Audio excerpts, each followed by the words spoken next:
L'absence de menstruation. Donc, c'est notre sujet du jour. L'absence de menstruation, bien l'absence des règles chez les femmes. Donc, c'est l'aménorrhée. Donc, l'aménorrhée est l'absence des menstruations ou bien l'absence des règles chez une femme en âge de procréer.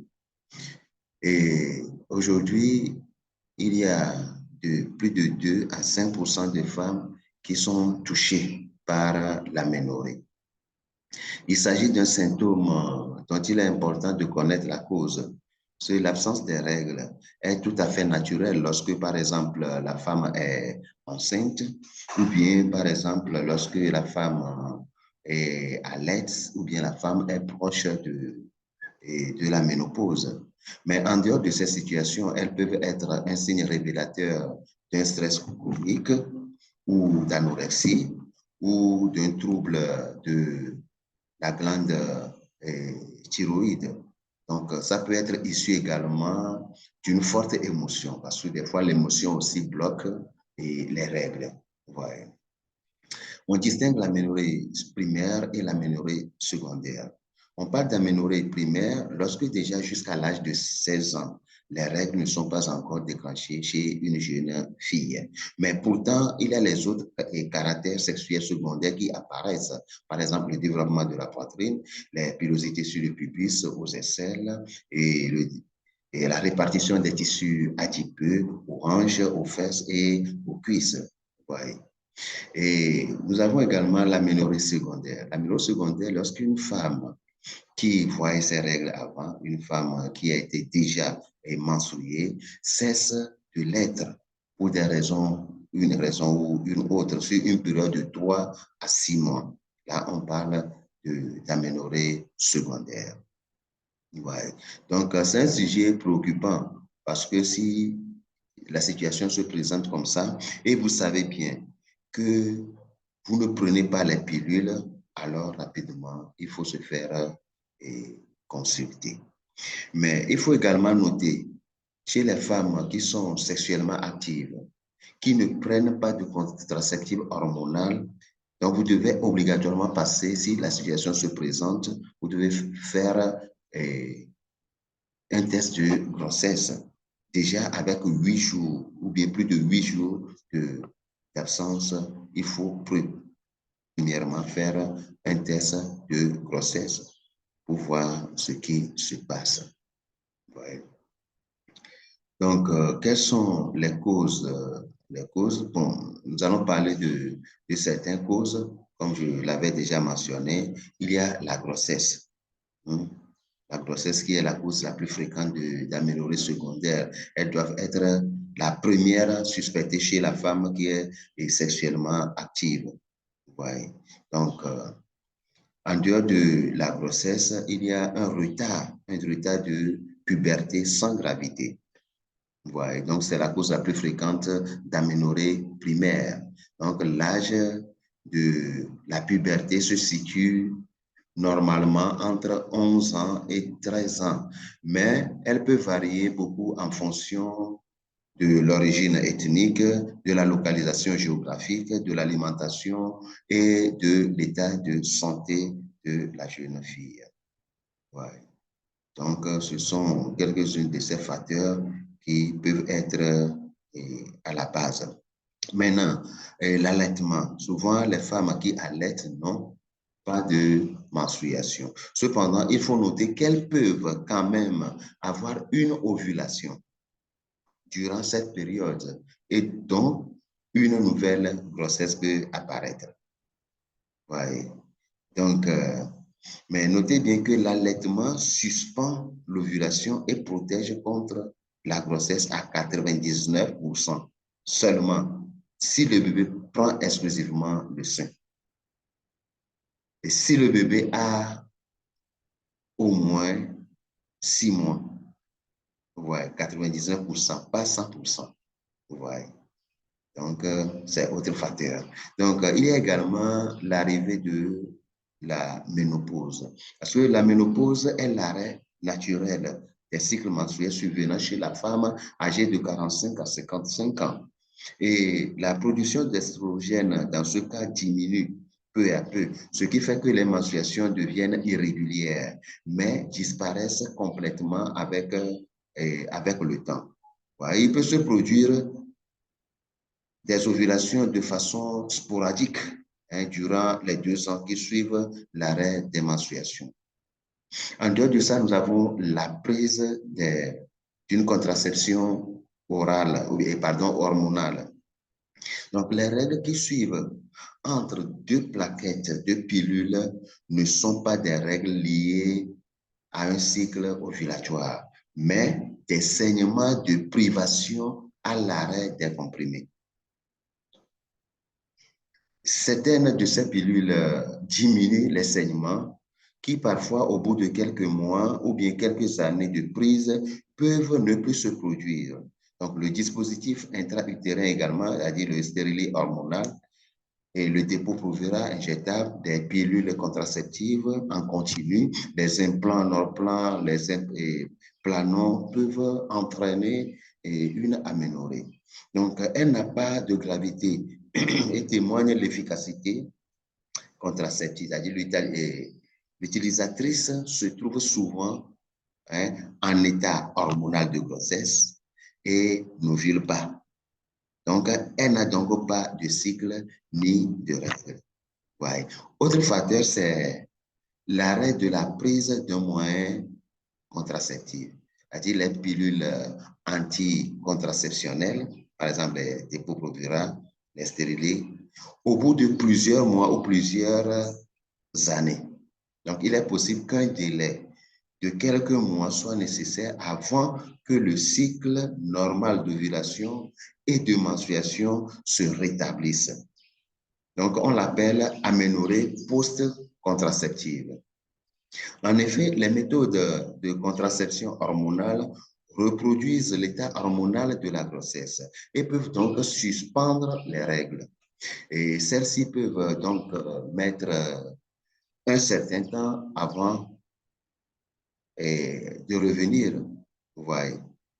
Donc, c'est particulièrement le cas chez les femmes qui présentaient un cycle très long, à dire plus de 35 jours, et imprévisible avant de prendre le moyen contraceptif.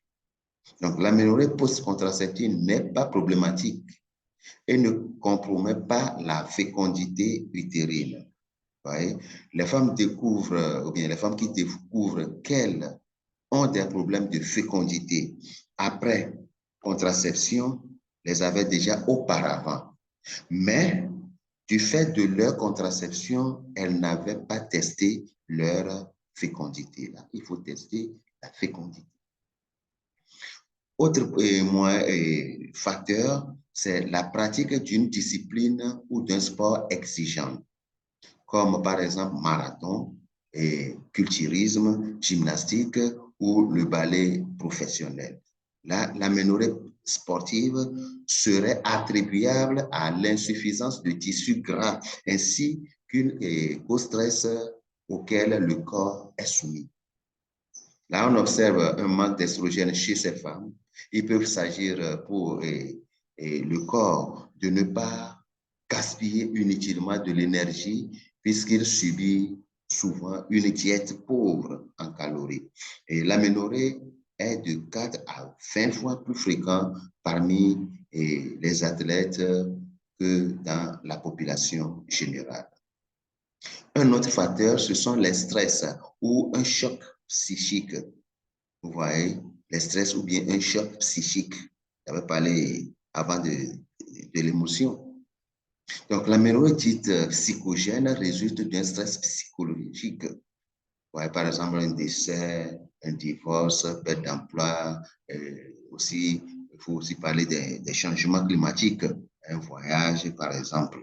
Donc, ces états peuvent nuire temporairement au fonctionnement de l'hypothalamus et provoquer un arrêt des menstruations aussi longtemps que la source de stress persiste. Autre facteur, c'est la perte de poids rapide ou un comportement alimentaire pathologique. Un poids corporel trop faible peut conduire à une baisse de production d'estrogène et à un arrêt des menstruations. Par exemple, chez la majorité des femmes qui souffrent d'anorexie ou de boulimie, les menstruations s'arrêtent. Ouais. Donc, nous avons également comme autre facteur la suppression excessive de la prolactine par l'hypophyse. La prolactine est une hormone qui favorise la croissance de la glande mammaire et la lactation. Donc, un excès de sécrétion de prolactine par l'hypophyse peut être causé par une petite tumeur qui est toujours bénigne ou par certains médicaments antidépresseurs en particulier. Et dans ce dernier cas, son traitement est simple. Les règles réapparaissent quelques semaines après l'arrêt du médicament. Ouais. Nous avons également la prise de certains médicaments, par exemple, les gens qui prennent, par exemple, des corticoïdes oraux, des antipsychotiques. Vous voyez. Nous avons également comme autre facteur la cicatrisation utérine, par exemple, à la suite d'une intervention pour traiter des fibromes utérins, d'une résection de l'endomètre ou parfois d'une césarienne. Ils peuvent y avoir une diminution importante des règles, voire une aménorrhée passagère ou durable. Ouais. Donc, il y a d'autres causes qui sont souvent plus fréquentes. Par exemple, une anomalie de développement des organes sexuels peuvent être également à l'origine. Il y a des maladies chroniques ou endocriniennes, par exemple une tumeur de l'ovaire, un syndrome des ovaires polykystiques, vous voyez, et ce sont des choses qui peuvent être à la base. Il y a des traitements médicaux, par exemple l'ablation chirurgicale de l'utérus ou des ovaires, vous voyez, la chimiothérapie, la radiothérapie lors des cancers. Donc, il y a également une anomalie anatomique, par exemple des organes sexuels. Si, par exemple, l'hymen n'est pas perforé, cela peut s'accompagner d'une aménorrhée douloureuse chez la jeune fille et pubère. C'est-à-dire les premières règles restent emprisonnées dans la cavité vaginale. Donc, alors, si tous ces facteurs, devant tous ces facteurs, qu'est-ce qu'il faut faire? Qu'est-ce que vous faites devant tous ces facteurs? Là, il faut chercher la cause de la maladie. C'est-à-dire, il faut de l'arrêt des règles. Il faut chercher la cause. Et une fois la cause détectée, alors, il faut maintenant passer à l'action. Alors, je vais vous parler maintenant de la prévention. La prévention de l'aménorrhée ou bien la prévention de l'arrêt des règles. Vous voyez. Donc, comme prévention, les mesures préventives de base, la première, c'est avoir une alimentation équilibrée et un poids santé. Avoir une alimentation équilibrée et un poids santé. Donc, il faut s'assurer que l'alimentation apporte suffisamment de calories pour maintenir un poids santé, mais pas trop, puisque l'obésité contribue aussi à l'aménorrhée. Donc, l'objectif est de maintenir un pourcentage de graisse corporelle suffisant. Un minimum de graisse corporelle est en effet nécessaire pour stocker les estrogènes. Vous voyez. Et alors, sous ce rapport de l'alimentation et d'avoir un poids santé, je vais vous présenter le béri-nectar. Le béri-nectar et l'absorbin C, donc ça permet de faire sortir tout ce que vous avez emmagasiné dans l'utérus, tous les caillots qui bloquent, qui empêchent que les règles ne viennent. Donc, utiliser le béri-nectar et l'absorbin C. L'absorbin C, c'est un antioxydant très puissant qui, associé au béri-nectar, maintenant, va vous aider à faire sortir tous les caillots. Je dis bien tous les caillots. tous les caillots. C'est ce de quoi je vous parle. Vous voyez, utiliser ces deux produits en association va vous aider à faire sortir tous les caillots et après maintenant, nous allons faire un nettoyage également avec le gel d'aloe vera. Vous voyez, avec le gel d'aloe vera, nous allons faire un nettoyage hein, après avoir déclenché le processus. Vous voyez, nous allons faire un nettoyage à fond. Vous voyez. Donc, je vous conseille, tous ceux-là qui vont revoir cette vidéo, donc utiliser pour déclencher la menstruation, hein, utiliser le Bérinetta et l'antioxydant, l'absorbent C. Vous voyez.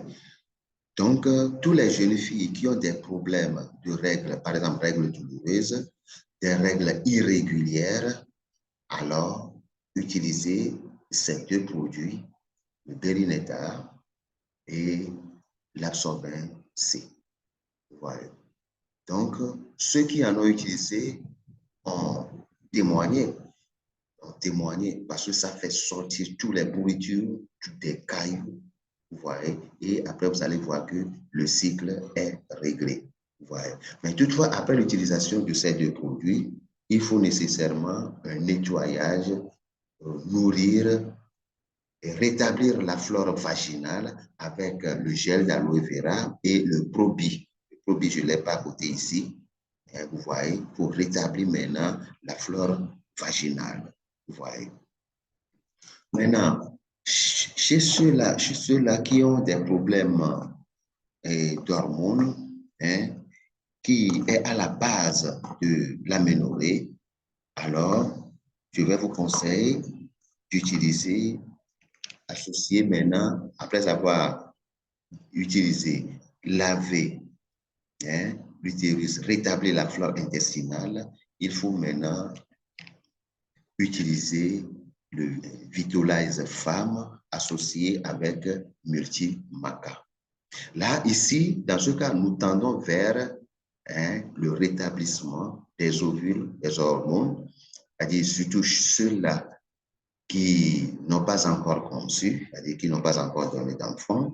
Donc, après, vous utilisez Vitalize Femme, c'est ça, Vitalize Femme, le Multimaca. Il y a la gelée royale, je ne l'ai pas à côté ici, qui font partie du jeu, vous voyez, qui vont vous aider à tout rétablir, à tout mettre en place pour assurer une bonne fécondité.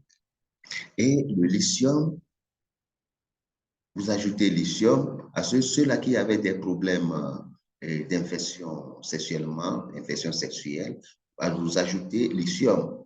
Même si vous n'avez pas de problème d'infection, le fait d'ajouter lithium, donc ça empêche des germes pathogènes de s'installer. Vous voyez. Donc, n'oubliez pas de nous contacter sur plus 228 93 60 22 25 pour ces produits-là. Voilà. Donc, la première des choses à faire, c'est penser à un rétablissement, une régulation avec absorbent C et Bérinetta. Voilà, pour faire évacuer tout, arranger l'utérus et après maintenant, penser au gel d'aloe vera plus Probi ici pour rétablir la flore vaginale. Donc, je n'ai pas le Probi avec moi ici, sinon j'allais vous montrer. Maintenant, ceux qui n'ont pas conçu et après ce traitement, si vous voulez avoir un enfant, donc nous allons continuer avec ça, Vitalize Femme, Multimaca, nous avons le lithium et la gelée royale. Je n'ai pas la gelée royale avec moi ici. Vous voyez? Donc, vous allez continuer avec ces problèmes-là. Vous voyez? Maintenant, il y en a d'autres chez qui, bon, Le problème a persisté très longtemps, qui n'ont pas envie, qui sont tellement frigides. Et puisque tout le processus doit se déclencher au niveau du cerveau, là, je vous conseille d'ajouter le focus à ces produits-là. Ajouter le focus à ces produits. Vous voyez, donc j'ai le focus ici. Vous ajoutez le focus à ces produits. Voilà. Donc, c'est ça. Vous voyez, donc pour pallier à ces et mettre fin à ces problèmes d'aménorrhée, d'absence de règles douloureuses. Donc, utiliser ces produits et le problème sera rétabli. Donc, je fais appel à toutes les jeunes filles, à tous les mamans qui ont ces problèmes de règles douloureuses, qui ont ces problèmes d'absence de règles irrégulières, de nous consulter. Mais notez bien, avant d'utiliser ces produits, puisque nous parlons de l'alimentation, il y a un bilan quantique. Il y a un bilan quantique que je fais chez chaque personne pour voir la carence, ce qui manque dans l'alimentation. Parce qu'il ne faut pas seulement sauter sur les produits pour vous donner. Vous voyez?